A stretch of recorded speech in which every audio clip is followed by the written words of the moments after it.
सादर प्रणाम दीदी, सादर प्रणाम।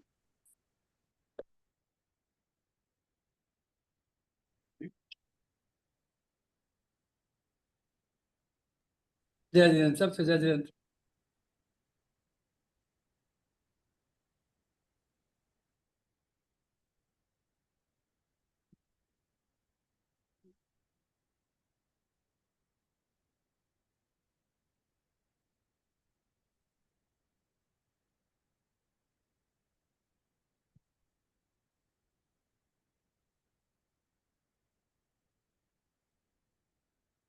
भाभी प्रणाम। बाकी सबसे जय जैन। प्रतिमा राज जी को बंदा।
सावधान।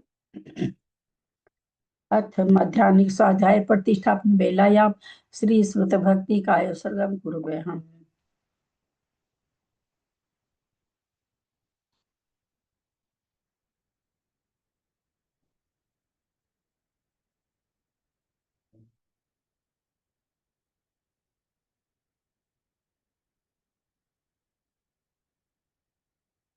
कोटिशतं द्वादश्चैव कोट्योर्लक्षाणि स्वीति तदिकानि चैव पञ्चाशदष्टौ सहस्रसङ्ख्यां एतच्छ्रुतं पञ्चपदं नमामि अरहन्तभासि यथं घनरदेभ्यं गन्धियं सर्वं प्रणमामि भक्तियुक्तौ सुधनानमोऽयं शिरसा इच्छामि मन्त्रे सुधभक्ति कौसगो कौतुसालिजं अंगो वं पहिनै पाहुडै परियं सुतपरमानु उव पूया चुलिया चेव सुततै थुई धमकहाय निचकालम अचेमि पूजेमि बंदामी नमस्सामि दुख कौ कम खौ वहिलाओ सुगई गमनम समाहि मरणम जिनगुण संपत्ति हो मध्यम। अथ माध्याह्निक स्वाध्याय प्रतिष्ठापन बेलायाम श्री आचार्य भक्ति काय सर्गम कुर्वे हम।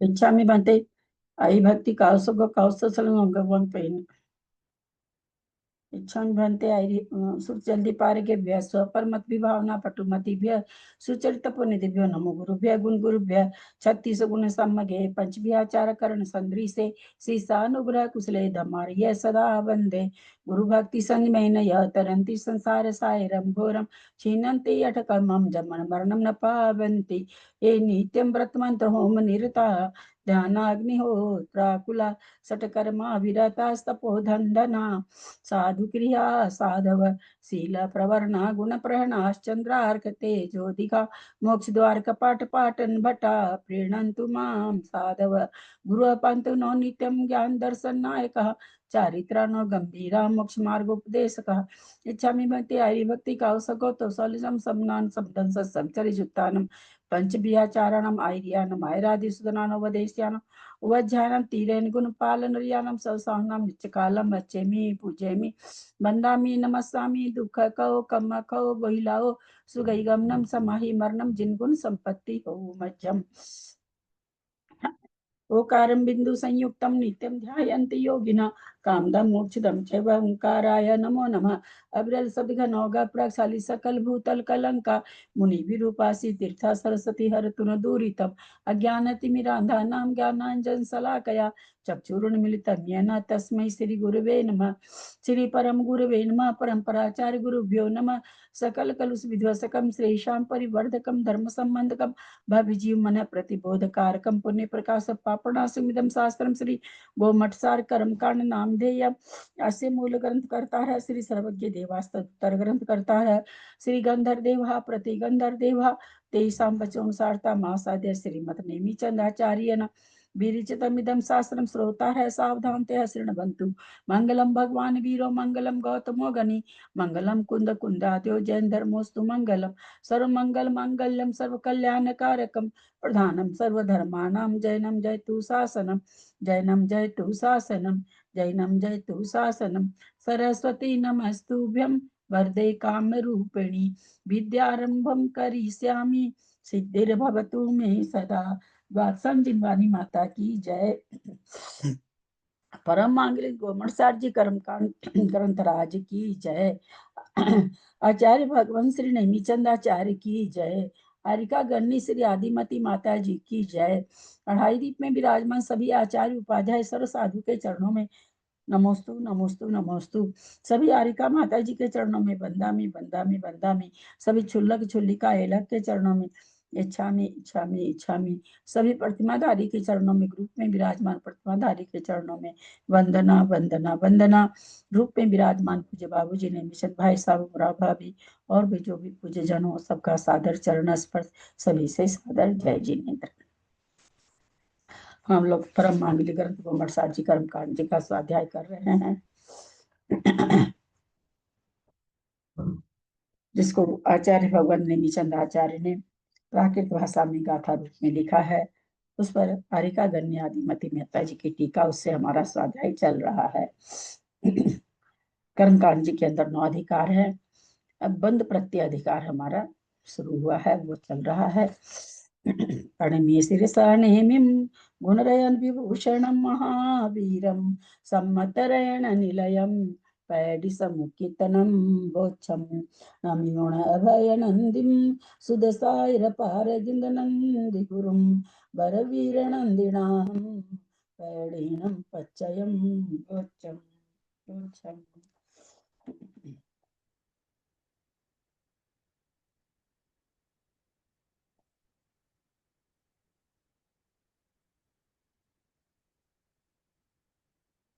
गाथा नंबर 799 का थोड़ा सा अंश हम लोगों ने पढ़ा था।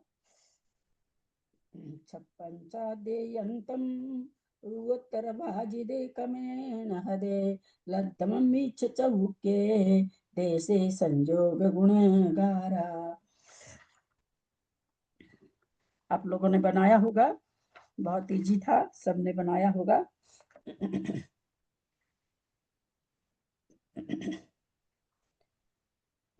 इसी का विशेषार्थ का 7वीं लाइन पहले से ले लेते हैं। पहले अपने अंश 6 को हर एक को हर एक से भाग देने पर 6 लब्ध आया, सो प्रत्येक भंग तो 6 हैं। तथा पूर्ववर्ती 6 से आगे 5 को गुणा करने पर 30 हुआ। 30 अंशरूप राशि प्राप्त हुई। इसमें पूर्ववर्ती 1 से लेके 2 को गुणा करने पर जो हर रूप 2 राशि प्राप्त हुई उसका भाग देने से 15 आया। ये द्विसंयोगी भंग है। 30 प्रमाण राशि से आगे 4 को गुणा करने पर 30 गुना 4 120 हुआ। अंश आए सो पूर्ववर्ती 2 से अगले 3 को गुणा किया तो 6 लब्ध आया। इस हर रूप 6 से अंश राशि 120 में भाग दिया तो 20 लब्ध, जो त्रिसंयोगी भंगों की संख्या है। 120 रूप अंश राशि से आगे 3 को गुणा करने से 360 अंश राशि हुई। सो इसके पूर्ववर्ती 6 में 4 का गुणा करने से 24 भागहार आया। इसमें भाग देने पर 15 लब्ध आया। यह चतुसंयोगी भंग का प्रमाण है। उपर्युक्त 360 रूप अंश राशि को पहले 2 से गुणा करने पर 720 अंश होते हैं। सो उसमें उपर्युक्त 24 प्रमाण राशि को अगले 5 का गुणा करके 120 रूप भाग हराया, इसका भाग देने पर 6 लब्ध आता है। सो इतने पंच संयोगी भंग है। 720 अंश राशि को आगे के 1 से गुणा करने पर 720, सो उपर्युक्त 120 को आगे के 6 से गुणा करने पर 720 भागाहार हुआ। इसमें अंश राशि रूप 720 में देने पर 1 लब्ध आया। यह 6 संयोगी भंग का प्रमाण है। इस प्रकार सर्वभंग 6, 15, 20, 15, 6, 1, 63 है। 10 संयत गुण स्थान में त्रस हिंसा नहीं है, 5 स्थावर की ही हिंसा है। इसलिए 5, 4, 3, 2 व 1 अंश रूप क्रमशः लिखने से उसके नीचे हर रूप 1, 2, 3, 4, 5 लिखना है। इस प्रकार 5 को और 1 का भाग देने से 5 आए। सो ये तो 5 प्रत्येक भंग जानना। 5 को अंश रूप 4 से गुणा करके 20 लब्ध आया। इसमें 2 रूप हर से भाग दिया तो 10 आया। इतने प्रमाण यहाँ दुसंयोगी भंग हैं। 20 को 3 रूप अंश राशि से गुणा करके 60 अंश राशि प्राप्त हुई। 2 को 3 भागाहार राशि से गुणा किया तो 6 लब्ध आया। इससे अंश राशि 60 को भाग देने पर 10 प्राप्त हुआ। इतने प्रमाण त्रिसंयोगी भंग जानना। अंश राशि पूर्वक 60 को 10 अंश रूप 2 से गुणा करने पर 120 प्रमाण अंश राशि प्राप्त हुई। इसमें उपयुक्त भागाहार 6 में हर रूप 4 का गुणा किया तो 24 भागाहार आया। सो इसमें अंश राशि 120 का भाग देने पर 5 लब्ध आया। यह चतुसंयोगी भंगों का प्रमाण है। उपर्युक्त 120 रूप अंश राशि को अंश का 1 का गुणा करने पर 120 लब्ध। उपर्युक्त भागाहार राशि में 24 में हर 5 का गुणा करने पर 120 आया। 120 भागा 120 1 लब्ध आया। यह पंच संयोगी भंग का प्रमाण है। इस प्रकार देश से संयत गुण स्थान में कायबद्ध संबंधी सर्व 5, 10, 10, 5 और 1 31 भंग हैं। यहाँ 32 कम हो गए क्योंकि त्रस्काय की हिंसा नहीं है। उसके कम होने से 63 की जगह 31 भंग बने हैं। इसी प्रकार 5 स्थावरों की हिंसा के 5 स्थान के भंग 31 होते हैं, अथवा 6 काय की हिंसा के 6 स्थान है। अतः 6 बार 2, 2 का अंक लिखने पर परस्पर गुना करने से 64 प्राप्त होते हैं। इसमें से 1 कम करने पर 63 भंग संख्या प्राप्त होती है। इसी प्रकार 5 स्थावरों की हिंसा के 5 स्थान के भंग 31 होते हैं। तो यहाँ पर मंजू जी का बनाया हुआ भेजे भी थे हम ग्रुप में, कैसे बनाया जाता है। इसमें कोई प्रश्न है, कोई शंका है तो बोलिए, नहीं तो फिर आगे की गाथा अपन लोग लेते हैं।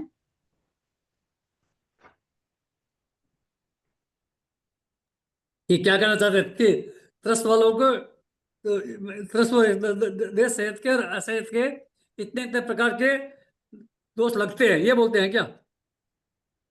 इतने प्रकार के प्रत्यय बनते हैं, इस तरह से बन जाते हैं। हाँ, प्रत्यय बनते हैं मतलब दोष लगता है ना क्या? हाँ क्या होता है प्रत्यय? दोष नहीं, लगभग इतने प्रकार से बंद हो सकते हैं। हाँ, वो दोष, ठीक है, ठीक है। हाँ, बंद प्रत्यय हैं तो बंद होगा तो दोष लगेगा। और ये आपको श्रुति ज्ञान वाला पहले कर दें क्या, जो पहले भेजा था मैंने, वो करना है क्या कि समझ में आ गया? और जो भाभी आपने बताया ना अंश राशि के साथ नहीं समझ में आया। ये मेरे क्लास में हुआ भी नहीं था, मैं उसमें क्लास में नहीं था। राजस्थान गया हुआ था शायद उस टाइम पर। अच्छा, हाँ, क्या बोल रहे हैं मैं कृष्णा कह जी? रही थी जो 720 अंश राशि को आगे 1 से गुना करने पर 720 कौन सी अंश राशि से क्या लेना देना है? कहाँ पर? ये 360 गुना 2, ये 720 अंश हुए। मतलब सबसे नीचे, मतलब 685 वाले में दूसरी लाइन है, नीचे से दूसरी लाइन है। 685 में? हाँ हाँ, चलो दूसरी लाइन है 360 गुना 2 तो हाँ हाँ, हाँ, तो पहले वो था ना, जैसे पहले अपने अंश 6 को 1 से भाग देने पर 6, जो प्रत्येक भंग तो 6 है। हाँ, ठीक है, पूर्ववर्ती 6 के आगे 5 है तो 30 हुआ, और हाँ, नीचे 1 और 2 है तो उससे देने से 15 हुआ। फिर 6, 5 के आगे 4 है तो 120 हुआ। 6 गुना 5 गुना 4, नीचे होगा 1 गुना 2 गुना 3। फिर उसके बाद 6 गुना 5 गुना 4 गुना 3, तो फिर वो गुना करके 120 से गुना करेंगे तो 360 हो गया। ये चतुसंयोगी भंग का हो गया। और फिर 360 के उसके बाद 2 है ना, 6 5 4 3 2 1 ऐसे है, तो 2 से गुना करें तो 720 हुआ। और इसमें उपर्युक्त 24 ऊपर हर कितना था, 24 था, उसको आगे 5 से गुना करेंगे क्योंकि वो नीचे वाली संख्या उल्टी है। 500 गुना करे तो वो 120 हुआ, तो उसमें भाग दिए तो 6 लब्ध आया। ये इसे अंश राशि 720 को अंश राशि क्यों बताया गया? किसको अंश राशि क्यों बताया गया? 720 को 720 जो आए, ऊपर ऊपर की राशि को अंश राशि ही कहा जाता है। अच्छा अच्छा, मैथमेटिक्स में ऊपर की राशि को अंश राशि, नीचे की राशि को हर राशि कहा जाता है। वो उसकी वही संज्ञा है, उसकी वही नाम ही है उसका। अंश माने अंश नहीं समझना है, अंश मान लो उसका संज्ञा ही है ऊपर। हाँ, ये थोड़ा सा ले लेते हैं। दीदी ये बार लिखा हुआ है ना, अथवा 6 लास्ट में 3 लाइन, 6 काय जीवों के हिस्सा के 6 स्थान है, अतः 6 बार 2-2 का अंक लिखकर परस्पर गुणा करने से 64 प्राप्त हुआ। हाँ, 2-2 का अंक लिखा 6 बार। 6 अतः इस बार 5 स्थावर की हिंसा के 5 स्थान 31 अथवा 6 काय की ये तो हिंसा ठीक है, 31 तक समझ में आया। ये लास्ट में 64 वाला कैसे निकाल, क्या चीज का निकाल? 6 काय की हिंसा का 6 स्थान था, 6 बार 2-2 का अंक लिखकर परस्पर गुना करने से जो आपने सारा अभी बनाया, क्या नाम है, सो पीछे एक एक करके बनाया, तो पूरा आपने बना के भेजा ना 64, आप ही ने बनाया ना? हाँ, तो ये इस तरह से बनाया है, और ये फिर 2-2 करके ये दूसरी तरह से बनाया है क्या? वो संक्षेप में बता दिया कि अगर निकालना हो तो कैसे निकाले। 6 काय की हिंसा के 6 स्थान है ना, जीवों के हिंसा के 6 स्थान है, तो इसलिए कहते हैं 6 काय की हिंसा के 6 स्थान है, तो उसको 2 को रख करके परस्पर में गुणा करने से तो वहां पर आपको 64 हो जाएगा। फिर उसमें 1 कम करने पर 63 बनेंगे।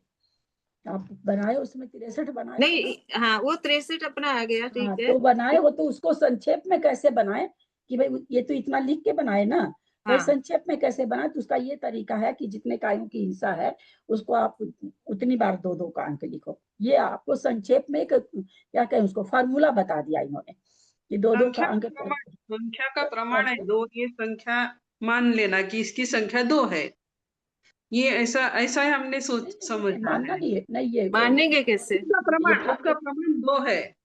हाँ, फार्मूला ही है ये। हाँ, जैसे अपन बोलते x बोलते हैं ना, वैसे उसका 2 है। हाँ, 2 प्रकार की हिंसा हो रही है, त्रस की हाँ। और स्थावर की। तो भाई कितने तरह की कितनी जगह हो रही है वो हिंसा, तो 6 प्रकार से हो रही, तो 2-2 को 6 बार लिखे। ये फॉर्मूला में बता दिए कि भाई अगर आपको भंग निकालने हो तो ऐसे फॉर्मूले से निकाल लीजिए। पहले फॉर्मूला का विस्तार बताया, अब फॉर्मूला को हम संक्षेप में अगर बनाना रहे तो कैसे बनाए। तो 2 प्रकार की जीवों की हिंसा है, त्रस और स्थावर, और वैसे 6 प्रकार की है, तो उस 2 को आप 6 बार मान करके उसमें से 1 कम कर लीजिए। ऐसे क्या चीज निकलता था? 1 कम करते थे ना अपन पिछली बार। हाँ, क्या चीज निकालते थे ऐसे, वही चीज वही फॉर्मूला है यहाँ पर। क्या निकलता था? इकट्ठी निकलती थी ना, हाँ, इकट्ठी निकलती थी ना, क्या निकलती इकट्ठी थी? कहते हैं ना उसमें, इकट्ठी। इकट्ठी में वही होता है, 1 कम करते हैं। नहीं इकट्ठी वो तो, हाँ वो भी था एक, लेकिन अपने इसमें मतलब इकट्ठी तो चलिए संख्या में ठीक बोल रहे बाबूजी, 2 पर पावर 64 - 1 इकट्ठी वो भी निकली हुई है। और याद करिए इसकी राशि का नाम क्या, इस तरह की राशि का, वो तो आप बोले वहां निकलती है, कहाँ पर आया है, किसको याद है? इसी में अपन लोग जीव कांड में ही पढ़े थे ना, तो नहीं इसमें पढ़े, जीव कांड में क्यों पढ़ेंगे, उसके में पीछे सारा मैथमेटिक्स गया। अन्योन्य भस्त राशि 2 पर पावर देके 64 करते हैं, उसमें -1 करते हैं तो 63 आता था, उसको अन्योन्य भस्त राशि कहते थे, वो भी इसी तरह से निकलती थी। तो दीदी ये सरल हो गया ना, उल्टी का, ये तो ज्यादा सरल है। हाँ, लेकिन वैसा नहीं समझाते तो पकड़ में नहीं आता ना कि भाई हो कैसे रहा, तो उन्होंने उस तरह से भी समझा दिया। अच्छा, ये द्वित्रिसंयोगी भंग जो हमने लिख के फोटो भेजी है, आप लोगों को किसी को समझ में आ रहा, आप लोग कोई समझाएंगे? जो पहले भेजी थी आपने, हाँ, जो पृथ्वी काय का लिख के उसे। नहीं जीवकांड का जो फोटो भेजे थे, एक संयोगी दो संयोगी श्रुत ज्ञान का जो भेजे थे, दो फोटो भेजे थे ना, एक संयोगी भंग दो संयोगी भंग। हाँ देखिए हम बताते हैं पहले जैसे 1 से लेके 512 तक है ये। हाँ 512 तक, क्योंकि यहाँ पर खाली क से लेके य तक लिखे हैं, दो वर्ग लिखे हैं। वास्तव में वर्ग कितने 5 होते हैं, ये 2 करके लिख के समझाए यहाँ पर। उसी तरह से 5 लिख के करा जाएगा तो उतने भंग बन जाएंगे। तो सब क ख ग घ देख पा रहे हैं ना। तो एक संयोगी भंग तो कितने हैं, सबके नीचे एक एक आ गया। एक संयोगी भंग एक तो क होगा, एक ख होगा, एक ग होगा, एक घ होगा, एक अंगा होगा, एक च होगा, एक छ। ये एक संयोगी भंग। जब अब केवल हम क लिखेंगे, केवल हम च लिखेंगे, तो क्या हुआ, इसमें कोई संयोग नहीं है और अक्षर मिला हुआ नहीं है। तो अगर हम इस 10 केवल 10 को यहाँ ले रहे, जब सारे वर्ग को लेंगे तो 25 हो जाएगा। यहाँ पर 2 को लेके संक्षेप में समझाएं तो एक एक संयोगी भंग कितने हो जाएंगे यहाँ पर, मात्र इतने तक में, यहाँ तक में, तो ये 10 हो जा रहे हैं। अच्छा अब ये नीचे क्या कह रहे हैं, 2 संयोगी भंग। तो 2 संयोगी भंग पहला कौन सा बनेगा, क ख से 1 बनेगा। तो ख के नीचे 1 लिखा हुआ है, 1 के नीचे 1 लिखा है ना। 2 संयोगी भंग वाली लाइन देखनी है अपने लोग को। तो सबसे पहले 2 संयोगी भंग कौन सा बनेगा, क और ख मिलके। दीदी आया कहाँ समझ पर में? देखेंगे? मैं फोटो भेजी हूँ ना। अच्छा अच्छा, फोटो में क्या? हाँ, मैं बुक में ढूंढ रही हूँ।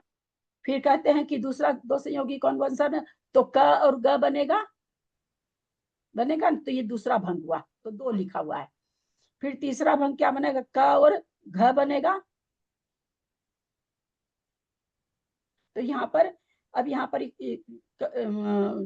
यहाँ पर क ख दीदी से ये 1 जो बन चार्ट गया। बना हुआ है उसमें से देख रहे हैं क्या? हाँ जो फोटो भेजे ना, 1 2 फोटो 3 नहीं भंग की निकाल ली मैं संख्या। फोटो, लेकिन वो क ख ग घ वो वैसे लिखा हुआ है, फिर नीचे लिखा हुआ वैसे वो हाँ वाला पेज। हाँ वही भंग संख्या। बाबूजी बोले भंग कैसे बनता हमको नहीं समझ में आया, तो वही बता रहे हैं। तो कैसे बना, क ख ग घ एक एक अक्षर का तो 1 बन गया, एक संयोगी भंग। 2 संयोगी भंग सबसे पहला कौन सा बनेगा, तो क से तो खाली बनेगा नहीं, क और ख मिलेगा तो 1 भंग बनेगा। फिर ग के नीचे लिखा हुआ 2, तो कैसे बना 2, और ग, ख और ग, इस तरह से 2 बने।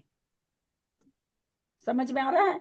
फिर घ के नीचे आ गए तो फिर लिख रखा है हाँ 2 संयोगी भंग में 3 लिखा है। कैसे बना, नहीं, एक क्यों लिखा है नीचे, 1 2 1 ग के नीचे 1 लिखा ना, वो 1 क्यों लिखा फिर? वो 1 तो एक संयोगी भंग के लिए लिखा, हाँ ग का 1 संयोगी भंग, अकेले ग का। ग नहीं और नहीं, घ मिलकर ग 3 में हो ग गए। में ग में ग में पहले हाँ 1 लिखा, फिर 2 लिखा, फिर 1 लिखा। वो अभी त्रिसंयोगी में मत जाइए, वो लाइन साइड से लाइन में देखिए ओ बाबूजी। संयोगी भंग, 1 अच्छा संयोगी हाँ। भंग 2 संयोगी भंग, तो केवल वही वाली लाइन देखिए अभी, ओ है ना? वो त्रिसंयोगी भंग में आएगा, वो अभी नहीं आएगी। हाँ हाँ तो हाँ यहाँ ठीक है। पर जब यहाँ 3 लिखा है, इसका मतलब 3 से क्या मतलब हुआ, 3 कैसे बन गया, तो कहते हैं एक यहाँ पर एक तो क ग बना, क घ बना, एक ख ख घ बना, एक ग घ बना। यानी जो बन गए वो रिपीट नहीं हो रहा है। समझ पा रहे हैं ना। यहाँ पर हाँ घ के साथ 3 अक्षर के भंग 3 भंग बन गए। अब उसके बाद फिर अंग है, अंग को 4 अक्षर के साथ मिला के बनाएंगे तो यहाँ पर 4 भंग बन जाएंगे। आ रहा है समझ में। आ गया आगे च में आए तो च को हम क ख ग घ अंग, ये पांचों के साथ मिलाएंगे तो 5 भंग बनेंगे दुसंयोगी।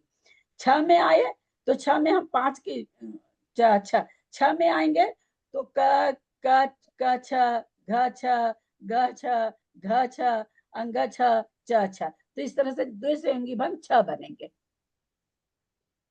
आ रहा पकड़ में। आ रहा तो भाग जा रहा है। हाँ फिर इसी तरह से च छ के बाद ज है तो ज को भी क ख ग घ अंग च छ से मिला के बनाएंगे तो 7 भंग बन जाएंगे। द्विसंयोगी भंग चल रहा है अभी। उसी तरह फिर झ के साथ बनाएंगे तो इसके पहले के अक्षर साथ मिलाएंगे तो 8 बन गए। तो और फिर यहाँ से मिलाएंगे तो 9 बन गए। तो कोई अगर पूछे कि क से लेके य तक में दुसंयोगी भंग कितने बनेंगे, तो ये हम सारे काउंट करके बताएंगे। 9 8 17, 17 7 24, 24 36, 5 35, 4 39, 3 42, 2 44 से 45 भंग बनेंगे। यानी 10 अक्षर से दो संयोगी भंग कितने बन रहे हैं, 45 बन रहे हैं। आया समझ बाबू जी। उसके बाद नीचे आ रहे हैं, फिर कहते हैं त्रिसंयोगी भंग।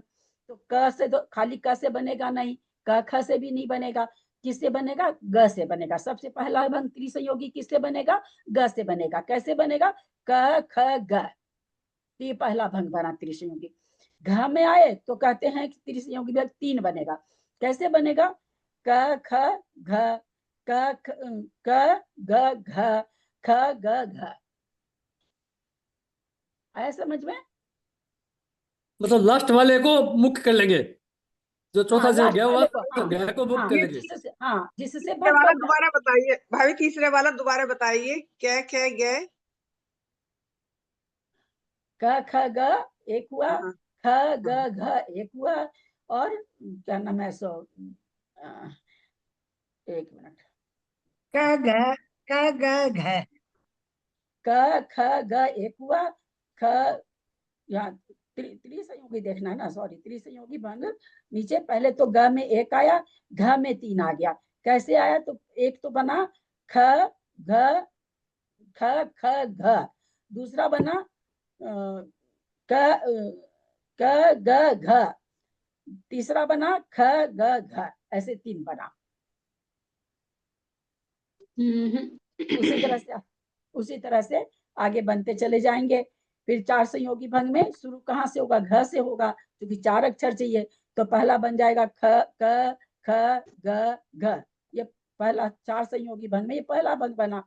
फिर अंग आ गया, अंग से 4 संयोगी भंग कितने बनेंगे, तो बोलते 4 बनेंगे। तो कैसे बनेंगे, क ख ग अंग, क ख घ अंग, फिर ख ग ख अंग, ऐसे करके इसमें 4 संयोगी भंग में बनते चले जाएंगे। तो यहाँ पर इस तरह से बना बना के संख्या, आप लोग उस समय जिस समय जीवकांड पढ़े थे तो आप लोगों ने सबने बनाया था। ये सारे जब जोड़ लेंगे यहाँ पर तो दिखा रहे हैं भाई, एक संयोगी भंग 1 है, 2 नीचे नीचे जो जोड़ लिख रखा, 2 संयोगी 2 है, 3 संयोगी 4 है, 4 संयोगी भंग 8 है, फिर 16 है, फिर 32 है, 64, 128, 256, 512। तो मात्र 10 अक्षर से संयोगी भंग और एक संयोगी भंग टोटल कितने बन जाते हैं, 512 बन जाते हैं। वो यहाँ पर बता रहे हैं। मतलब हम लोग पूरे 64 के अक्षरों को ले तो 64 के हिसाब से आ जाएगा ऐसे, हाँ, ये 64 कहना के चाहते हैं हिसाब ना। से, हाँ, 64 के हिसाब से फिर वो भंग संख्या बन जाएगी। अच्छा अच्छा।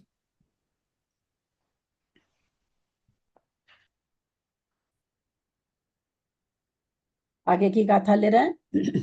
अथानंतर प्रत्ययों के उदय में कार्यभूत जीव परिणामों में ज्ञानावरण आदि के अनुभाग बंध का कारण बना बताते हैं। अभी पहले तो उन्होंने क्या बताया कि प्रत्यय से बंद होते हैं, तो बंध तो जो होता है जैसे प्रत्यय के हिसाब से। अब उसमें भाई अनुभाग कैसा पड़ता है, क्योंकि स्थिति और अनुभाग का बंध का कारण कषाय ही है। तो वो बता रहे हैं कि कैसे कैसे बंद होता है, किसका बंद कैसे होता है, ये यहाँ पर आके बताने जा रहे हैं।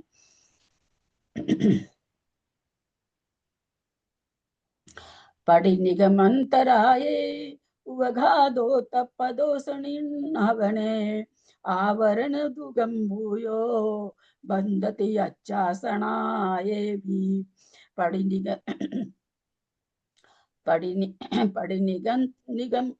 निगमंतराये उवघादो तपदोषिण्हवने आवरण दुगम भूयो बंधति अच्छासनाये भी। गाथा का उच्चारण करें। करें कोई भी, मैं कर रहा हूँ। निशा जी आप हाँ, कोई कर रहे हैं, करिए जो वैसा करिए। पढ़ि निगमंतराये उवगादो तप्पदोषणीन वने आवरण दुगम भूयो बंद दी अच्छा सुनाए भी। प्रणाम दीदी। अनुभाग बंध में हमने बताया था अनुभाग बंध कैसे होता है। जैसे भाई जो प्रकृति का बंध हो रहा है वो प्रकृति का हो रहा है ले, और प्रदेश का बंटवारा कर्मकांड जी में नेमिचंद्राचार्य बता चुके हैं। वैसे ही होगा, किसको ज्यादा मिलेगा, सबसे ज्यादा वेदनियों को मिलेगा, फिर 3 कर्म को मिलता है, वो 3 बंटवारा होता है। ऐसा हम लोग सारा गणित पीछे पढ़ चुके हैं। तो प्रदेश, प्रकृति और प्रदेश हो गया। कसाय से स्थिति बंध गई, उस समय जो भी कर्म बंध रहे हैं उसकी स्थिति, अगर उत्कृष्ट वैसे परिणाम चल रहे हैं तो जो कर्म तो सातों ही बंध रहे हैं, वो अपनी अपनी उत्कृष्ट स्थिति में बंध जाएंगे। अब अनुभाग के लिए स्पेशल आप लोगों को हम बताए थे।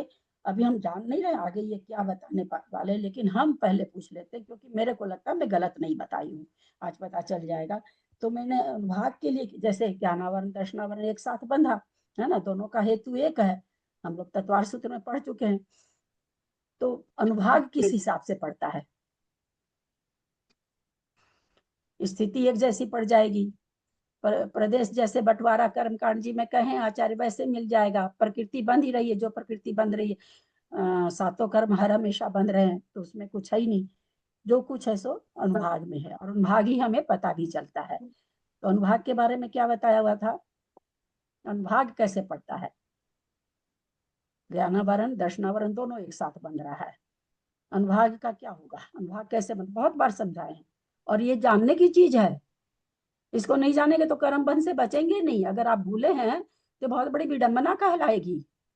और हम अपने मन से वो, हम अपनी साइंस से कहिए या तर्कना बुद्धि से लगाए थे, अब आगे देखते हैं कि आ रहा है कि नहीं। इसलिए मैंने इस बात को पहले छेड़ दी कि ताकि मैं गलत हूँ कि सही हूँ, मेरे को खुद को पता चल जाएगा। क्या बताए थे अनुभाग क्या में कैसे बनेगा। दर्शनावरणी दर्शना ज्ञानावरण दर्शनावरण एक ही तरह के परिणामों से बनता है, एक ही उनके प्रत्यय एक ही है। इस स्थिति उत्कृष्ट परिणाम खराब हो रहे हैं तो दोनों में उत्कृष्ट स्थिति पड़ जाएगी। प्रकृति पता ही है, प्रदेश का बंटवारा जैसा होता वैसा ही होगा, कोई कुछ नहीं कर सकता। अनुभाग किसका कैसे अनुभाग भी दोनों में एक तरह से पड़ेगा। एक ही तरह के प्रत्यय हैं दोनों के, दोनों कर्म बंध रहे हैं। स्थिति जैसा लेश्या कषाय होगी वैसी पड़ जाएगी। और जैसी क्योंकि अनुभाग और स्थिति में लेशा काम कषाय काम करती है, अनुभाग कैसे बनेगा।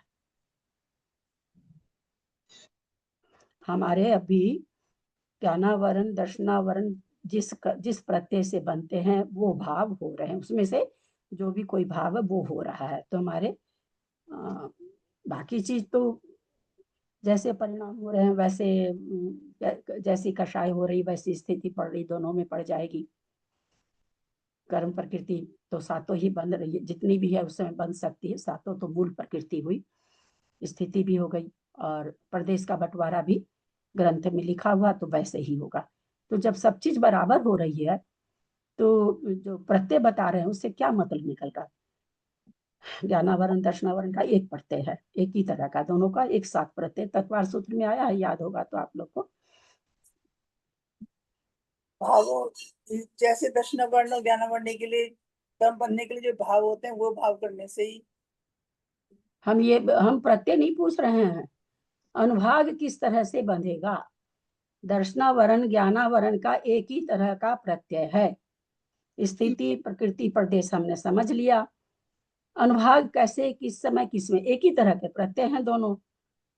तो क्या मान लीजिए ज्ञानावरण और दर्शनावरण बंधने के जो प्रत्यय हैं वो प्रत्यय अभी हमारे हो रहा है, दोनों का बंध हो रहा है, दोनों में स्थिति भी वैसी पड़ जाएगी, एक जैसी प्रदेश प्रकृति प्रदेश जितना बंटवारा होगा आ जाएगा। ऐसा नहीं है कि हमारा ज्ञानावरणी दर्शनावरणी का प्रत्यय हो रहा तो उसमें प्रदेश ज्यादा मिलेंगे। ये अभी तक के ग्रंथ में आचार्य ने हमें नहीं इंगित किया। प्रदेशों का बंटवारा उसके अपने मैथमेटिक्स से होता है। अब दोनों का उस समय सारे कर्मों का बंद हो रहा है, प्रत्यय हमारा चल रहा है ज्ञानावरण दर्शनावरण का। तो हमको अनुभाग किसमें क्या पड़ेगा, क्या दोनों में अनुभाग एक प्रकार का पड़ेगा। मैं बता के देखो दीदी, प्रणाम करती हूँ दीदी। बताइए। कषाय की तीव्रता या मंदता के अनुसार अनुभाग पड़ेगा। हम ये गलत हो थोड़ी सकता पूछ रहे हैं, ये तो सभी जानते हैं ना विजया जी। जी, गलत। हाँ समझने की जी जी कोशिश करिए। और ये बहुत और मुझे ताज्जुब है कि आप लोग को कैसे नहीं ये याद आ रहा, कैसे नहीं जी बता जी पा रहे हैं। फिर से समझिए, हम अनुभाग पूछ रहे हैं, स्थिति नहीं पूछ रहे हैं। स्थिति वैसे जी ही जी पड़ेगी जैसी कसाय होगी, अनुभाग हाँ भी वैसे ही पड़ेगा जैसी कसाय होगी, क्योंकि कसाय से अनुभाग और स्थिति बनती है एकदम साफ है। हमारा जी ये कहना है कि दर्शनावर्णी ज्ञानावर्णी का प्रत्यय, मान लीजिए उपघात है, उपघात एक प्रत्यय है ज्ञानावरण दर्शनावरण का, हम उपघात कर रहे हैं, हम अपने गुरु का नाम छिपा रहे हैं, आपसे नहीं बता रहे हैं, है ना, निहिनव निहिनव है। तो अब यहाँ पर हम आप लोगों से ये पूछना चाह रहे हैं कि उस समय जो अनुभाग पड़ेगा, हम निहिनव कर रहे हैं, आप हमसे पूछ रहे हैं कि ये वाला चीज आप कहाँ पढ़े। मैं आपको नहीं बताना चाह रही हूँ, मैं कह रही हूँ मैंने ही अपना निकाला है, और मैंने गुरु का नाम छिपा रहा है, 10 ग्रंथ का नाम छिपा रहे हैं, निहिनव कर रहे हैं। तो उस समय जो अनुभाग पड़ेगा वो क्या, क्योंकि ज्ञानावरण दर्शनावरण एक ही प्रत्यय से बन रहा है, तो जो स्थिति तो दोनों में पड़ गई, जैसी कसाय थी लेसा थी पड़ गई, अनुभाग किस में ज्यादा पड़ेगा? ज्ञानावरण में ज्यादा पड़ेगा। ज्ञानावरणी में ज्यादा पड़ेगा। अनुभाग दोनों में एक जैसा नहीं पड़ेगा, ये हमेशा ध्यान रखिएगा। बिल्कुल अनुभाग ऐसा नहीं है कि एक ही प्रत्यय है बंधने के तो अनुभाग जो पड़ेगा वो सब में पड़ेगा, नहीं तो फिर तो वो मतलब ही नहीं बना 4 प्रकार का बंध कहने का, है ना, मतलब ही नहीं बना। तो उसी एक कारण से ज्ञानावरण दर्शनावरण की स्थिति जो बंधनी है बंध गई। प्रकृति प्रदेश पर अनुभाग किस में ज्यादा पड़ता है? क्या अनुभाग दोनों में? नहीं, हम जैसा जिस प्रकृति के लिए हम वो प्रत्यय बन रहा है उस प्रकृति में अनुभाग पड़ेगा। अच्छा अथवा बुरा दोनों ही तरह का, अच्छा भी जब अच्छा अनुभाग पड़ेगा तो अच्छा भी जिस प्रकृति के लिए कर रहे हैं उस प्रकृति में पड़ेगा।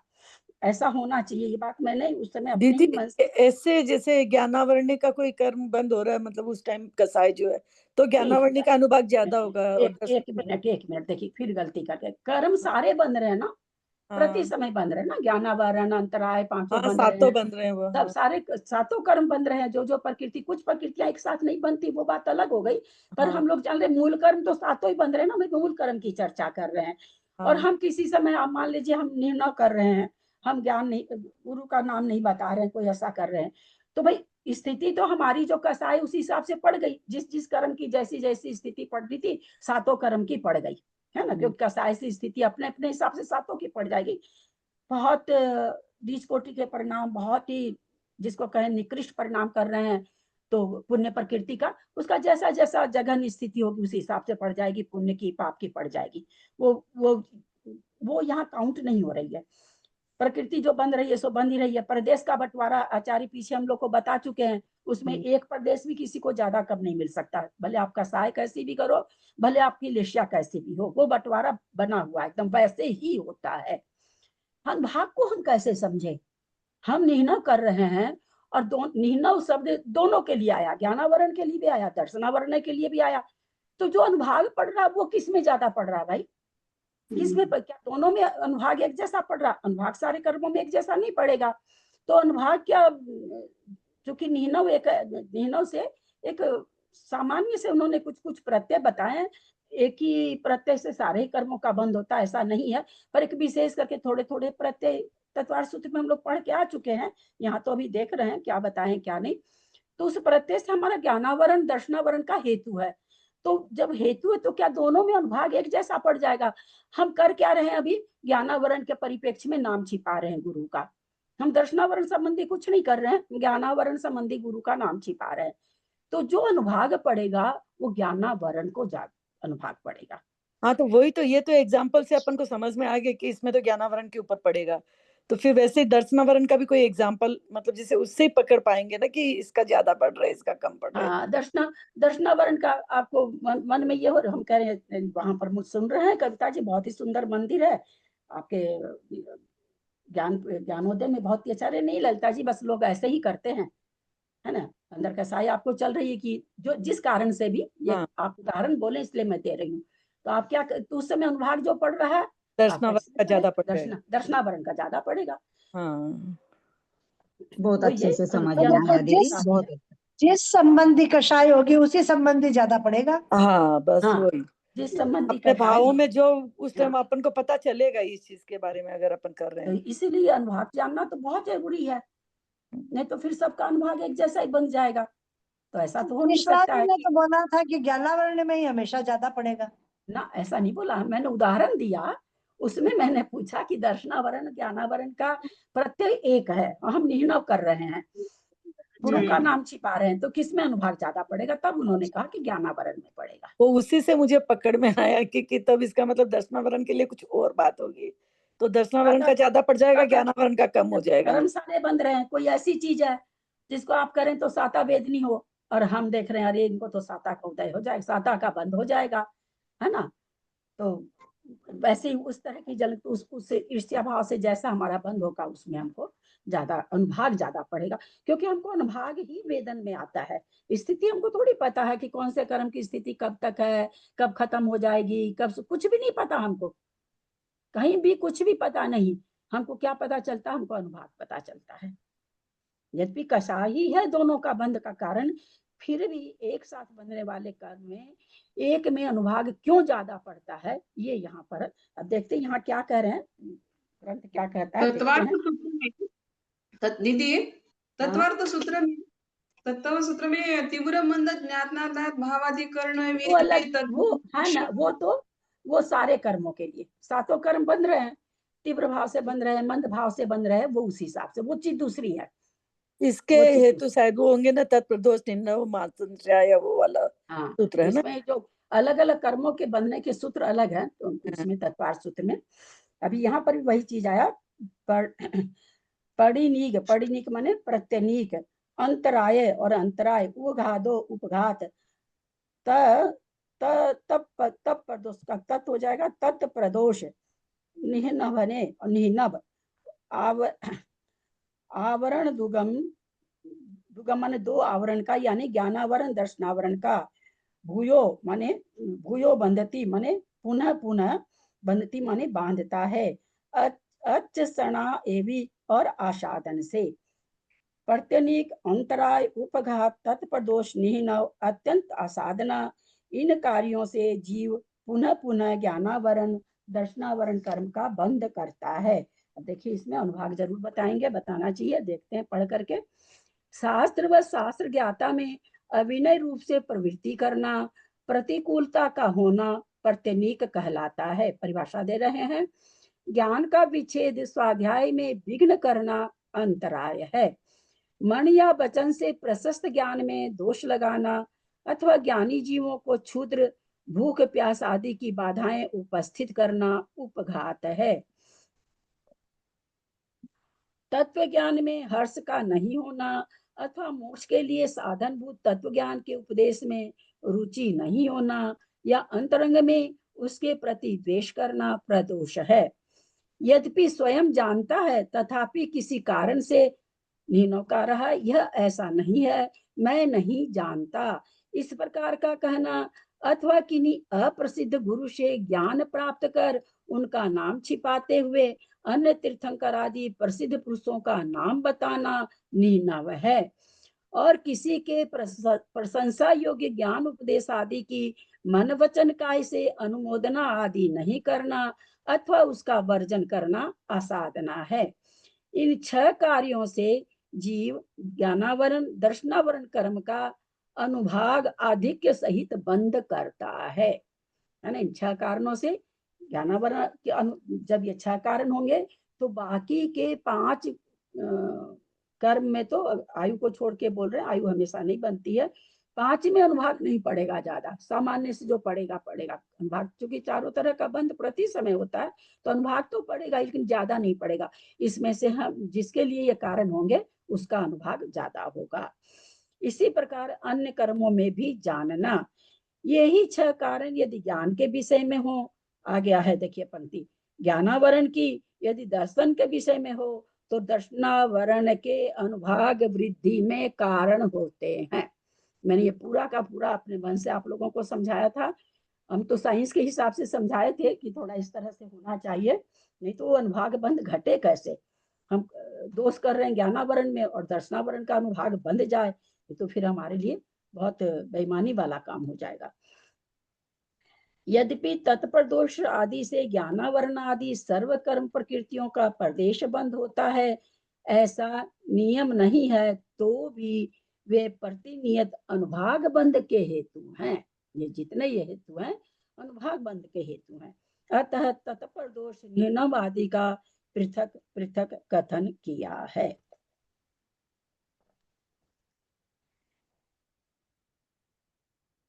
ये कहीं और से गाथा ये दिए क्या हैं। लिखे? यद्यपि तत्प्रदोषादि ज्ञानवाणी, क्या मतलब हुआ इसका? यद्यपि तत्प्रदोष आदि से ज्ञानावरण आदि सर्व कर्म प्रकृतियों का प्रदेश बंद होता है, ऐसा नियम नहीं है, तो भी प्रतिनियत अनुभाग बंद का ये कहना चाह रहे कि ज्ञानावरण का जितनी प्रकृतियां हैं, दर्शनावरण की सबका उस समय बंद नहीं हो रहा ना।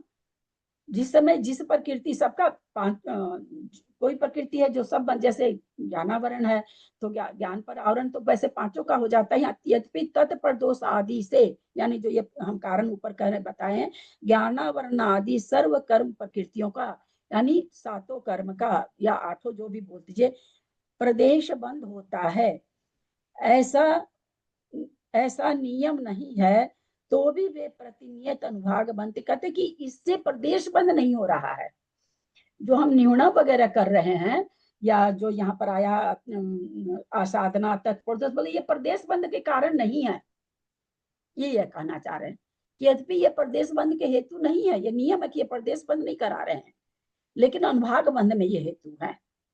ये जो हम प्रत्यय बता रहे हैं आचार्य कर रहे, ये अनुभाग बंद में हेतु है, प्रदेश बंद के हेतु ये नहीं है कि हम न्यूना कर रहे हैं तो ज्ञानावरण के बहुत सारे प्रदेश आ जाएंगे। बोला ऐसा नहीं है, क्योंकि प्रदेश बंद का तो एक नियम है, एक मैथमेटिक्स है, वो यहाँ कहना चाह रहे हैं कि प्रदेश बंद के हेतु नहीं है, ये अनुभाग बंद के हेतु है।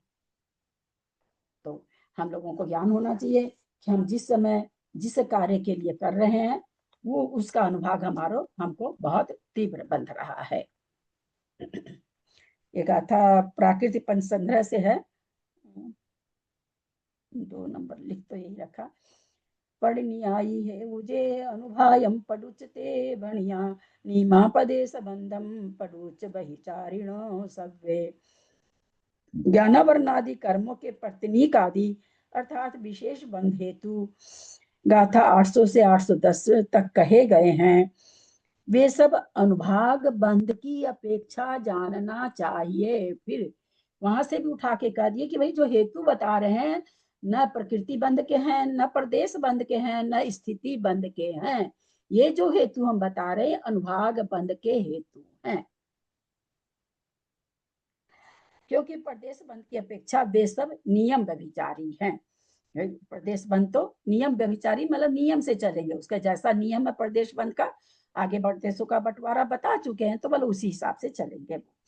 अब वेदनीय कर्म के बंध के कारण कहते हैं, भूदानुकंप बद जोग जुंजिदो खंतिदान गुरु भक्तो बंध दिभूयो सादम विवरियो बंध दे इदरम। भूदानुकंप बद जोग जुंजिदो खंतिदान गुरु भक्तो बंध दिभूयो सादम विवरियो बंध दे इदरम। करेगा था का दीदी उच्चारण? पढ़ू मैं पढ़ू दीदी। हाँ भैया। भूदानुकंपवद जोग जुंजिदो खंति दान गुरु भत्तो बंधदि भूयो सादम विवरियो बंध दे इदरम। सादर प्रणाम दीदी।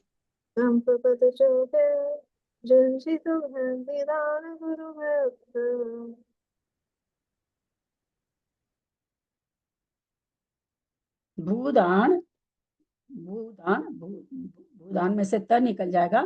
भूत अनुकंप प्राणियों पर दया करना, वध व्रत हिंसादि पाप, व्रत मतलब कह रहे हिंसा आदि का पाप का त्याग करना। फिर क्या करें, योग यानी योग वगैरह समाधि रूप, समाधि परिणाम रूप जो योग होता है वो। फिर जुंजिदो को बाद में लेता है, जुंजिदो मतलब हो जाएगा प्रेम से, अनुरक्ति से, प्रेम मतलब अनुरक्ति से। खंती दान गुरु भक्तो, क्षमा क्रोध का क्या नाम है, क्षमा क्रोध का त्याग। गुरु भक्ति मतलब गुरु के पंच परमेष्टि गुरु माने यहाँ पर पंच परमेष्टि आ जाएंगे। पंच परमेष्टि की भक्ति से बंधता है। भूयो साधम माने बहुत ज्यादा, साधम माने साता वेदनी का बंध। भूयो बंदी प्रचुर अनुभाग के साथ, भूयो माने प्रचुर अनुभाग के साथ में सहित बनता है। कौन सा? साता वेदनी है। विवरियो इसके विपरीत, बंधदे इधरम इसके विपरीत, इससे जो इधर है यानी असाता वेदनी है उसका बंध होता है। यानी प्राणियों पर दया नहीं करना, व्रत हिंसा आदि पापों को करना, समाधि आदि के लायक योग नहीं करना, क्षमा आदि हमने क्रोध की भावनाएं करना, पंच परमेष्टि की भक्ति नहीं करना, और ये पंच भक्ति में जुंजिदो अनुरक्ति नहीं होना, माने उनमें प्रेम नहीं होना पंच परमेष्टि की भक्ति में। तो ये सारे क्या हो जाएगा? विवरियो माने असाता वेदनी के बंध का कारण है। और सॉरी, अनुभाग का, प्रचुर अनुभाग का कारण है। भूत अनुकंपा गति में जुंजिदो खत्ती क्या हुआ? जुंजिदो खंती, जुंजिदो माने अनुराग होना भक्ति में। हाँ? पंच परमेष्टि की गुरु भक्तों की बात आया ना, यहाँ गुरु भक्तों मतलब पंच परमेष्टि लेंगे। पंच परमेष्टि की भक्ति में जुंजिदो अनुराग होना। जैसे बाबूजी संलेखना का जहाँ पर अपने तत्वार सूत्र में आया है ना, हाँ हाँ, क्या आया है? जीवित मरना संसा, जीवित हाँ? मरना संसा, नहीं जीवित मरना संसा बिता लोग जो नहीं। नहीं वो नहीं, वो क्या है? पकाचार्य, हाँ निर्या पकाचार्य करते हैं। नहीं वो सब थोड़ी बोल रही, यहाँ जुंजदी में वो सब क्यों आएगा जी? है ना, भूत अनुकंपा कैसे ये करना वाला? चाहिए, कैसे करना चाहिए, कैसे उसी शब्द से तो अपनी संलेखना ही बची हुई है ना, मतलब इच्छा पूर्वक वो शब्द है ना इसमें। वो तो प्रीति पूर्वक। सोच रही सब हाँ, भेजते हैं प्रीति ये पूर्वक वाला। जिसका मतलब है वही संलेखन। जोशिता शब्द आया कोलन ना में नहीं, संलेखना में। जोशिता माने इच्छा पूर्वक, वही चीज यहाँ पर अच्छा। जुंजिदो है, इच्छा पूर्वक, प्रीति पूर्वक, अनुराग पूर्वक। ओह, व्रत हिंसादि का त्याग रूप, योग समाधि परिणाम रूप, क्षमा क्रोध के त्याग रूप, दान आहार आदि के भेद से 4 प्रकार का पंच परमेष्टि की भक्ति में अनुरक्ति, इन कारणों से साता वेदनीय तथा इनसे विपरीत कारणों से असाता वेदनीय कर्म प्रचुर अनुभाग सहित बंधते हैं। ये सारे कारण क्या है? साता वेदनी का है। तो कोई भी ऐसा थे कि सारे कारण हो गए तो ही साता वेदनी बनेगा, है ना? बता रहे हैं प्रत्येक उसमें कोई भी हो उसे साता वेदनी बनेगा, वो नहीं है ना? एकदम दया नहीं आती, कठोर दिल बने रहते हैं, तो फिर असाता वेदनी अनुभाग, असाता वेदनी बन रही है। और उस अनुभाग उस समय किस कर्म में सबसे ज्यादा पड़ेगा? सातों कर्म बनते हुए भी अगर हम किसी समय ऐसा परिणाम कर रहे हैं जिस समय थोड़ा क्षमा की जगह क्रोध रूपी अथवा जिसको, तो उस समय असाता वेदनी में अनुभाग ज्यादा पड़ जाएगा। गति नाम कर्मोदय से जो होते हैं वे भूत अर्थात प्राणी हैं। उन पर उल्लास युक्त चित्त से अनुग्रह दया करना अथवा पर पीड़ा को अपनी पीड़ा समझकर कांप जाना या किसी दूसरे से पीड़ित व्यक्ति को देखकर उसके प्रति करुणा युक्त होना अनुकंपा है। और एक हम क्या कहें, तकलीफ पा रहा, अपना बांधा हुआ कर्म से तो पा रहा है, कोई दूसरा थोड़ी अपने ही कर्मों को भोग रहा है। हाँ, एक उसको देख के ये भाव आना, एक उसको देख के ये भावना आना, देखो भाई किसी अज्ञान अवस्था में हम लोगों से कर्म हो जाते हैं, कितना इसको तकलीफ हो रहा है। एक ये भाव, दोनों भाव ही हैं। न तो इस भाव वाले ने उसकी कोई सहायता कर दी, न पहले वाले भाव वाले ने उसकी कोई सहायता कर दी या बिगाड़ दिया। पर बंद कैसे हो गया? उससे असाता का बंद भाव आते ही उस समय जो कर्मों का बंद हो रहा है, एक को असाता का हो जाएगा। अनुभाग कैसा पड़ेगा? तीव्र अनुभाग। हिंसा असत्य चौर्य ब्रह्म परिग्रह से विरति अथवा इंद्रियों को वश करना या सराग संयम आदि व्रत हैं। क्रोधादि कसायों से निवृत्ति क्षमा है। उत्तम आदि पात्रों को आहार, औषधि, अभय और ज्ञान, ये 4 दान देना दान है। प्रसन्न चित्त से अंतरंग परिणामों के द्वारा पंचगुरु, अरहंत, सिद्ध, आचार्य, उपाध्याय, साधु की वंदना, दर्शन आदि करना गुरु भक्ति है। समाधि, धर्म ध्यान और शुक्ल ध्यान योग है। इन प्रत्ययों से अर्थात इन कार्यों को जो जीव करता है उसके साता वेदनी कर्म का बंध होता है।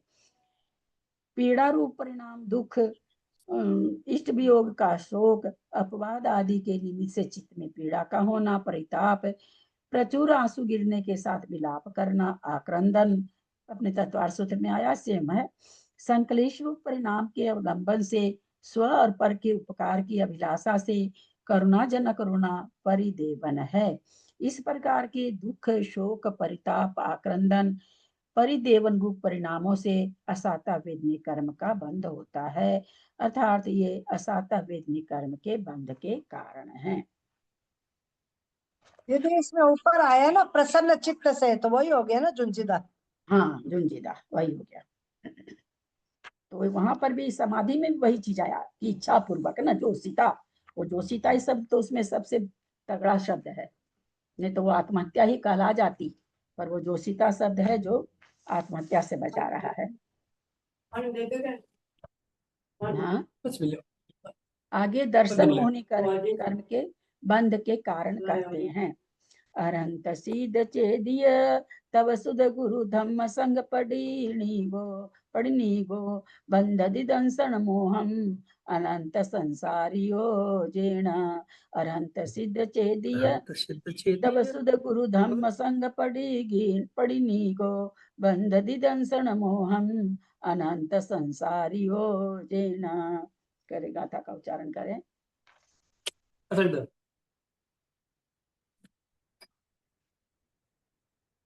करें जो नहीं करे। अनीता तुम बहुत दिन से नहीं करी हो, है क्या तुम्हारे पास किताब है क्या?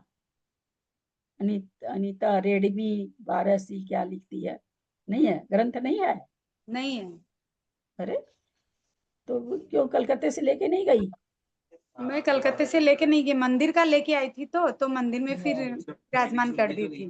तो बोल देती तुम्हारे पास पहुंच जाता। अब तो क्या कर, तो थोड़ा सा रहा तो मतलब नहीं बनता है। हालांकि मतलब तो आगे आगे जो विषय आ रहा है वो थोड़ा मतलब वाला ही आ रहा है, ये ना हल्का आ रहा है, आगे तो बहुत जरूरी विषय आ रहा है। चलिए और कोई पढ़िए, जिनको भी उच्चारण करना करिए। तव सुध गुरु धम्म संग पड़नी गो बंद दंसन मोहम अनंत संसारियो जेण। अरहंत सिद्ध चेदिया, अरंत सिद्ध और उनके चेदिया माने चैत्य। फिर क्या करें? तब सुध गुरु धम्म संग पड़नी गो। तब सुध गुरु धम्म, तप श्रुत गुरु और धर्म, क्या धर्म, और फिर क्या संग के पड़नी गो माने प्रतिकूल हो। तपश्चरण से युक्त हो जाएगा गुरु, तब से ये हो जाएगा, श्रुत से शास्त्र हो जाएगा, और धर्म से वीतराग धर्म हो जाएगा, संग से ऋषि मुनि, ऋषि यति मुनि अनगार, ऐसे इनसे संग के जो प्रतिकूल हो। दर्शन मोनि के बंध का कारण बता रहे हैं, तो जो अरहंत सिद्ध और चैत्य के और तपश्चरण से तप गुरु माने तप से युक्त गुरु के, निर्गंध गुरु के, निर्दोष शुद्ध माने निर्दोष शास्त्र के, धम्म माने जो वितराग का परिणित धर्म है उससे, संग माने चतुर संग से, पड़नी को जो विपरीत है, प्रतिकूल है, बंधन दंसन मोह है, वह दंसन मोह का बंध करता है, करने वाला होता है। और क्या करें? अनंत संसार योजना, और उसी का अनंत संसार में परिभ्रमण होता है। जो जीव अरहंत सिद्ध और चैत्य उसकी प्रतिमा का, तपश्चरण से युक्त निर्ग्रंथ गुरु का, निर्दोष शास्त्र श्रुत का, बीतराग देव प्रणीत धर्म का, ऋषि यति मुनि अनगार के समूह रूप संघ के प्रतिकूल हो, अर्थात उनका अवर्णवाद करने वाला है, उसके दर्शन मोह मिथ्यात्व का तीव्र अनुभाग बंद होता है एवं उसी के उदय से वह अनंत संसार में परिभ्रमण करता है।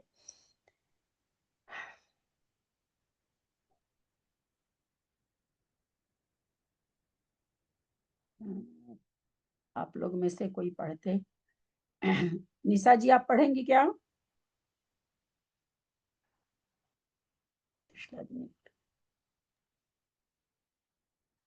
विशेषार्थ आप पढ़ेंगी तो पढ़िए। ठीक है, प्रणाम दीदी।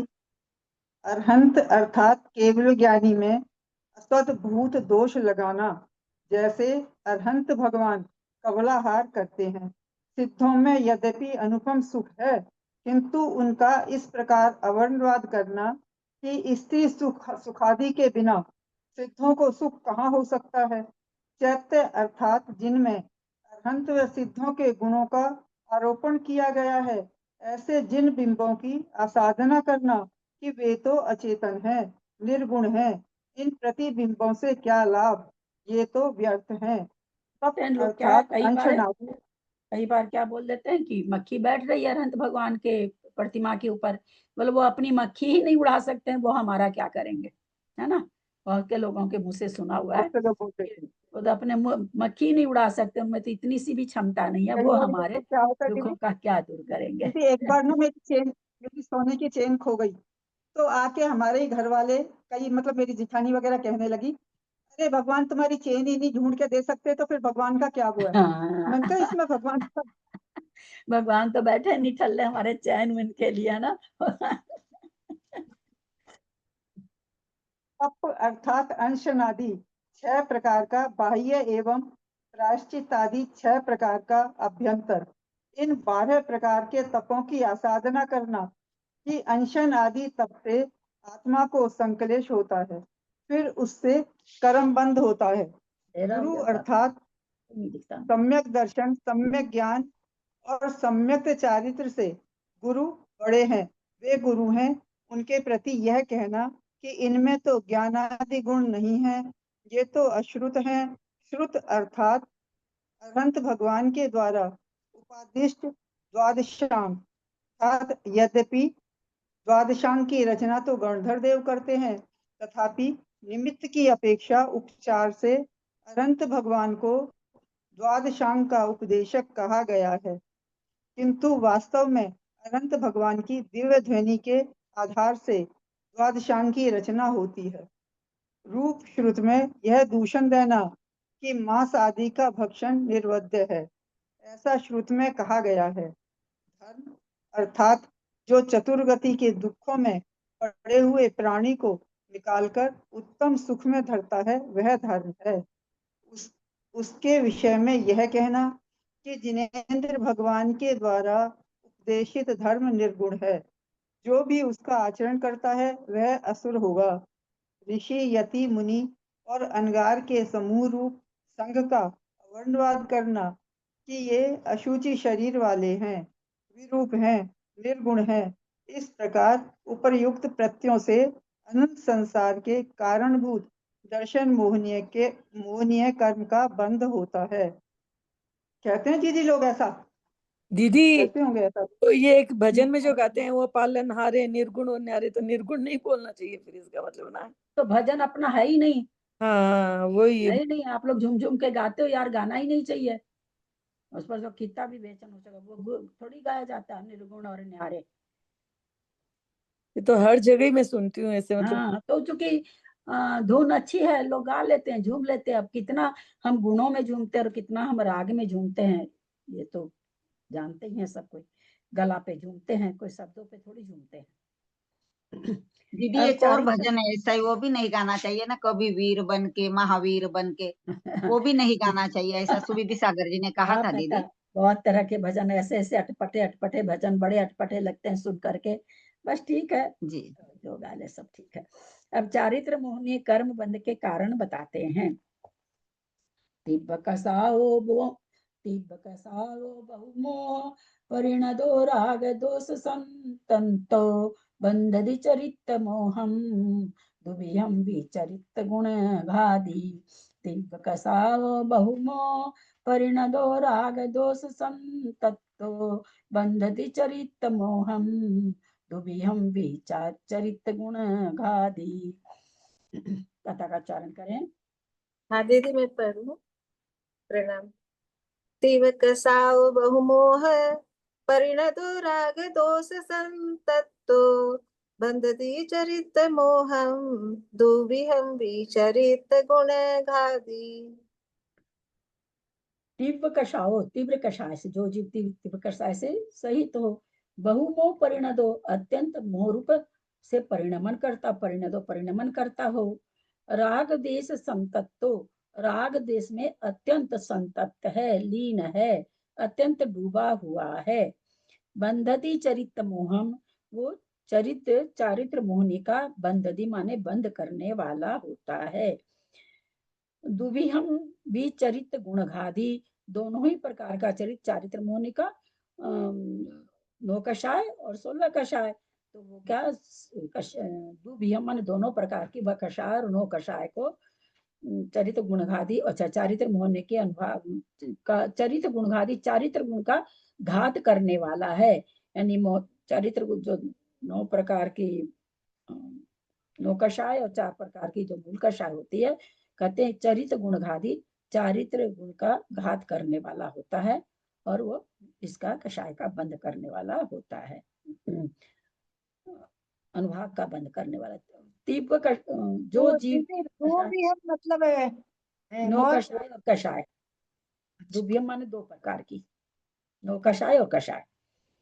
तीव्र जो जीव तीव्र कषाय एवं हास्यादि 9 कषाय सहित हो, अत्यधिक मोह रूप परिणमन करता हो, राग देश में अत्यंत लीन हो, चारित्र गुण का नाश करने वाला हो, वह कषाय और 9 कषाय रूप भेद सहित चारित्र मोहनी कर्म के तीव्र अनुभाग का बंद करता है।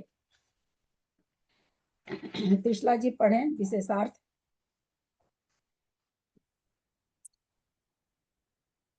पवित्र तपस्वियों के चारित्र में दूषण लगाना, संक्लेशोत्पादक वेश में व्रतों को धारण करना, धर्म का उपहास करना, बहुत प्रलाप करना तीव्र कसाय है। इन कारणों से तो क्रोधादि कसायों का बंध होता है। दूसरों की हंसी कर आपके नगर के यानी कलकत्ता के लिए हम ज्यादा बोल रहे हैं, कलकत्ता नगर के एक पंडित जी मेरे को बोले, हमारे तो प्रमुख सागर जी पर से श्रद्धा हट गई। कारण सुनेंगे? बोलते हैं 8 बजे मौन लेते हैं, 8:30 बज गया था, मौन नहीं लिया था। अब वो आधी घंटा लेट मौन लिए, उसके लिए वो प्रायश्चित क्या लेंगे वो तो हम जाने नहीं। और ये बात पंडित जी के मुंह से सुने हमने पंडित जी को समझाने की कोशिश की। आपके नगर के 2 पंडित जी मुख्य हैं, आप समझ सकते हैं। नहीं यही चीज बोले, वो बहुत गंदे तरीके से बोले। तो इसलिए वो क्या प्रायश्चित लेंगे वो तो हम नहीं जाने, लेकिन हमने क्या कह दिया, ये तो 8 बजे मौन लेते हैं, 8:30 बज रहा, बोल रहे हैं।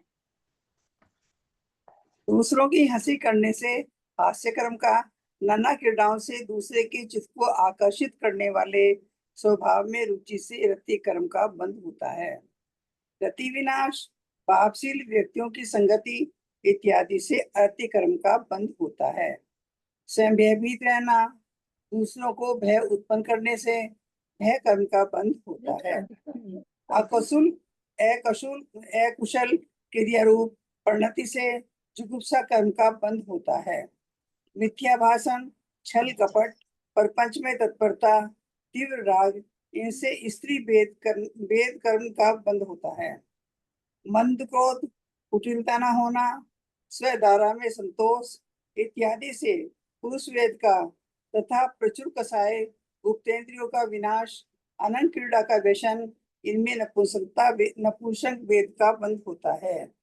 इस प्रकार अनेक प्रकार के मिथ्यात्व से परिणित तथा राग दोष संततो अर्थात अपवित्र स्नेह रूप राग और रतन प्रेम में दूषण लगाने रूप वेद से युक्त और उपयुक्त लक्षण तीव्र कसाय सहित जीव के पंचानुव्रत रूप देश चारित्र और महाव्रत रूप सकल चारित्र, इन दोनों चारित्र को घातने वाले चारित्र मोहिनी कर्म को तीव्र अनुभाव को बांधता है। अतः उपर्युक्त कारण चारित्र मोहिनी कर्म के बन में विशेष प्रत्यय है।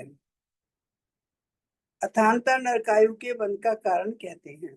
दीदी 1 मिनट, ये विषय 7 में जो एकदम फर्स्ट लाइन ही है जिसमें है संक्लेशोत्पादक वेश व व्रतों को धारण करना, मतलब क्या हुआ? संक्लेश से व्रत धारण करना कैसे बनेगा? हो जाता ना, उल्टा लटक जाते हैं, अग्नि जला के उसके पास है, ये सब है संक्लेश से ही तो।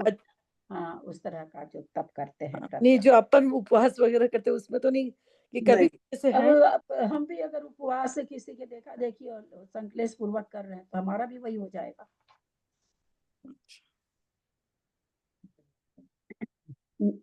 मिच्छोहु महारंभो कई बार भाभी घर में उपवास करते हैं क्लेश है, भाभी कई बार घर में उपवास व्रत वगैरह करते हैं।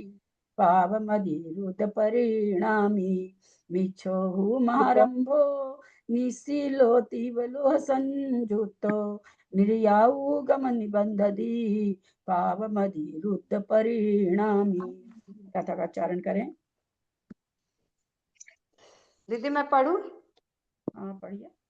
मिच्छोहुमारंभो निशीलो तिब्बलोय संयुक्तो निर्याऊ गमणि बंददी पावमतिरुद्ध परिणामी। प्रणाम दीदी। मिच्छोहु महारंभो, जो मिथ्या दृष्टि हो, तत्वार्थ साधारण से मतलब रहित हो।